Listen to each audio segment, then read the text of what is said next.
বাহ, রান্নার কি সুন্দর ঘ্রাণ বেরোচ্ছে। যাই, ছেলেটা সেই কখন থেকে না খেয়ে বসে আছে, ছেলেটাকে একটু খাবার দিয়ে আসি গে। বাড়িতে কেউ আছো? আমি খুব ক্ষুধার্ত। আরে সাধু বাবা, হ্যাঁ হ্যাঁ, খেতে কেন দেব না, আসুন, আপনি বারান্দায় বসুন, আমি আপনাকে এখনই খেতে দিচ্ছি।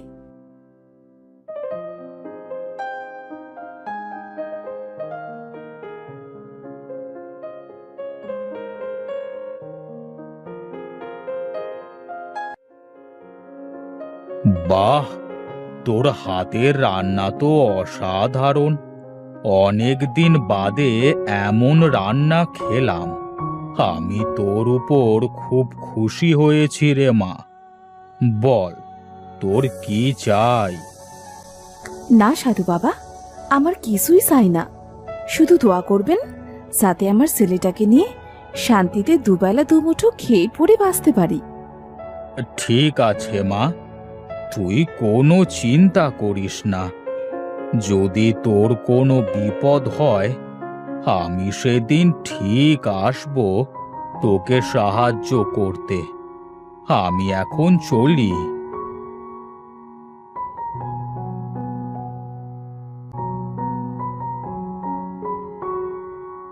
বাহ, কি সুন্দর ঘ্রাণ।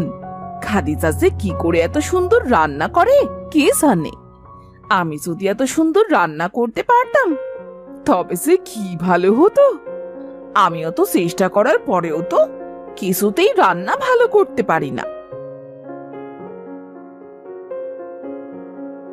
মা, ও মা, দেখো, আমি কত বড় মাছ ধরে এনেছি। এই মাছটা সুন্দর করে রান্না করো দেখি, অনেক ক্ষুধা পেয়েছে। তুই এত বড় মাছ কোথা থেকে পেলি রে বাবা? নদী থেকে ধরেছি মা। ঠিক আছে বাবা, তুই বস, আমি চট করে মাছ রান্না করে নিয়ে আসি।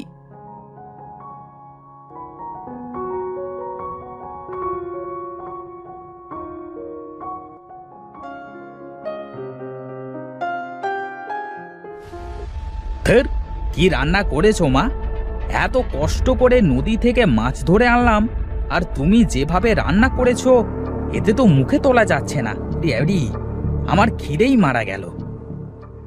বাবা, কোথায় যাচ্ছিস রে? দুমুঠো খেয়ে যা, না খেয়ে যাস নে রে বাবা। যত সবের। না না, এই অমন রান্না আমি খেতে পারবো না। মা, তুমি খাও, আমি চললাম। ওমর, ওমর, খেলতে যাবি না? আরে তানভীর বাবা যে, তা তুমি এখানে কি মনে করে বাবা? কিছু না কাকি, ওমরকে ডাকতে এসেছিলাম, খেলতে যাব। তুমি খেয়েছো? না গো কাকি, নদী থেকে একটা বিশাল বড় মাছ ধরে এনেছিলাম।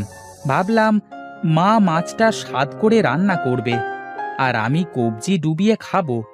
কিন্তু মা এমন ভাবে রান্না করেছে সেটার মুখে উঠল না। সে কি বাবা, অনেক বেলা হয়েছে তো, এখনো খাওনি? সারাদিন না খেয়ে তুমি থাকবে কি করে? তুমি বরং ওমরের সাথে দুমুঠো খেয়ে নাও, তারপর না হয় খেলতে যাবে। হ্যাঁ তানভীর, খাবি আয়।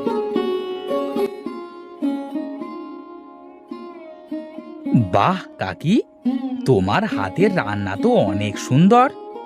হ্যাঁ হয়েছে বাবা, এখন খেয়ে নেই তো দেখি।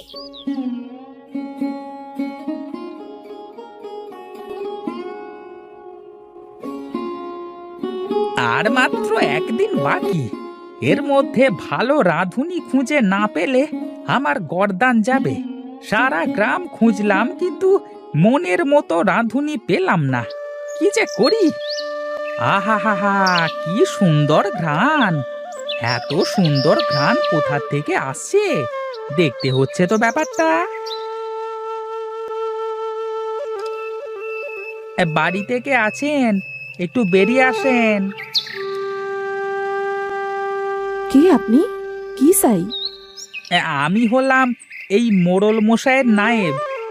আমি অনেক বিপদে পড়ে তোমার কাছে এসেছি। আমার মনে হয় তুমি আমাকে এই বিপদ থেকে রক্ষা করতে পারবে। কি বিপদ? আমাকে বলুন, দেখি আপনাকে কোনো সাহায্য করতে পারি কিনা। মোড়ল মশাইয়ের কঠিন অসুখ হয়েছে, কোনো কিছুতেই তার মুখে স্বাদ আসছে না।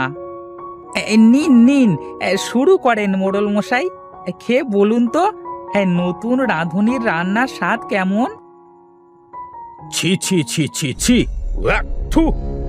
এমন জঘন্য রান্না আমি আমার বাবার জন্মে কোনোদিন খাইনি। নায়েব, বেয়াদবির একটা সীমা থাকে। এই 3 দিন ধরে তুমি আমাকে এমন বেস্বাদ রান্না খাওয়ালে। 3 দিন সময় দিলাম আমি তোমাকে। এর মধ্যে যদি তুমি কোনো ভালো রাঁধুনি খুঁজে না আনতে পারো, তবে তোমার গর্দান যাবে। দাও, এখন দূর হও আমার চোখের সামনে থেকে। আমি তোমার রান্নার ঘ্রাণ পেয়ে তোমার বাড়িতে এসেছি।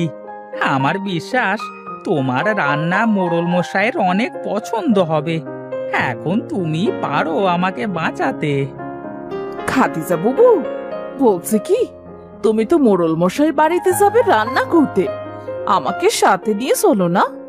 আমি তোমার কাছ থেকে রান্নাটাও শিখে নেব, আর সেই ফাঁকে তোমাকে রান্নার কাজে সাহায্যও করতে পারবো। আচ্ছা ঠিক আছে, তাহলে কাল তোমরা দুজনে মিলে জমিদার বাড়িতে আসো, কেমন? আমি এখন চলি। মনে রেখো, আমার প্রাণ কিন্তু তোমাদের হাতে।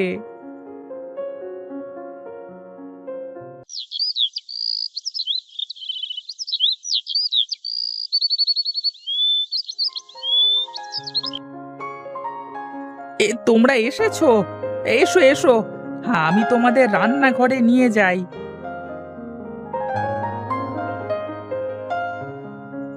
মোড়ল মশাইয়ের খাবার বেলা প্রায় হয়ে গেল, দ্রুত হাত চালিয়ে রান্না করো।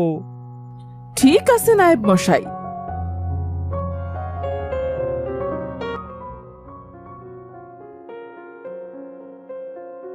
বাহ, কি অসাধারণ স্বাদ!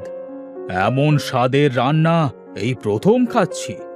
নায়েব, এত স্বাদের রান্না কে করেছে শুনি? আগে মোড়ল মশাই, নতুন রাঁধুনি করেছে রান্না। যাও যাও, এই রাঁধুনিকে পুরস্কৃত করো, আর আজ থেকে এই রাঁধুনিকে মোটা টাকা বেতন দিয়ে আমার বাড়িতে রেখে দাও। ঠিক আছে মোড়ল মশাই। বুবু, আজ আমি রান্না করি? তোমাকে দেখে দেখে আমি তো রান্না শিখেই গেছি, আমাকে একদিন রান্না করতে দাও। আচ্ছা বেশ বুবু, আজ তুমি রান্না করো। এই তো পেয়েছি সুযোগ, আজ এমন বাজে রান্না করব, আর সব দোষ চাপাবো খাদিজার ঘাড়ে। আমাকে দিয়ে এত খাটনি করায়, আমায় কিনা বেতন কম দেয়। আজ রান্নায় এমন নুন দেব যাতে খেয়েই মোড়লের গাল পুড়ে যায়। ওয়াক, থু! খাবারে এত নুন কে দিল? কে করেছে এই রান্না? আগে মোড়ল মশাই, রান্না তো আজ খাদিজাই করেছে। নায়েব, নায়েব! জি জি জি, বলুন মোড়ল মশাই। খাদিজাকে এক্ষুনি এই বাড়ি থেকে বের করে দে।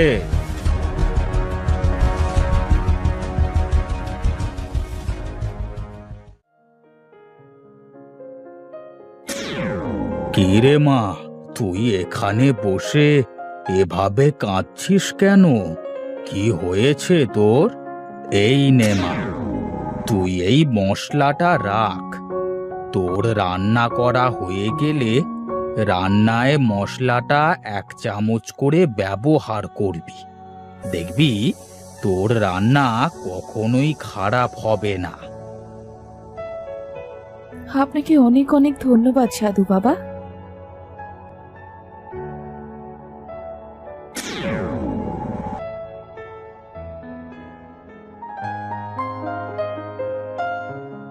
তুমি আবার কেন এসেছো আমার বাড়িতে? যদি কিছু মনে না করেন, তাহলে আমার রান্নাটা একটু খেয়ে দেখুন। হ্যাঁ, তাই তো। সেই কখন ধরে রান্নার গন্ধ পাচ্ছিলাম। ঘ্রাণ শুনে তো মনে হচ্ছে তোমার রান্না ভালোই হবে। নিয়ে আসো দেখি। বাহ, কি অপূর্ব স্বাদ! কিন্তু সকালবেলায় তোমার রান্না এত জঘন্য হলো কেন? আপনি এসব কি বলছেন মোড়ল মশাই? সকালে তো পারভিন রান্না করেছে। তাই তো বলি, রান্নার স্বাদ এত খারাপ হলো কেন? পারবেন, এই পারবেন, এদিকে আয়। আগে আগে মোড়ল মশাই, সকালবেলায় কে রান্না করেছিলে? কি হলো, চুপ করে আছিস কেন? বল, কে রান্না করেছিল? সকালবেলা আমি রান্না করেছিলাম, আর ইচ্ছে করেই রান্নায় বেশি নুন দিয়েছিলাম, যাতে আমি খাদিজাকে দোষ দিয়ে এই বাড়ি থেকে তাড়িয়ে দিতে পারি, আর আমি নিজে রান্না করতে পারি। কেন, তুই এসব কেন করেছিস? খাদিজা তোর কি ক্ষতি করেছে বল? সারাদিন আমি রান্নাঘরে সব কিছু গুছিয়ে দেই, তারপরও ও আমার থেকে বেশি টাকা পায়, আর রান্নার সব প্রশংসা খাদিজাই পায়। তাই আমি এই কাজ করেছি। আমার ভুল হয়ে গেছে মোড়ল মশাই, আমাকে ক্ষমা করে দিন। তোর এত বড় স্পর্ধা, তুই এক্ষুনি আমার বাড়ি থেকে বের হয়ে যা, আর কোনো দিন আমার সামনে আসবি না।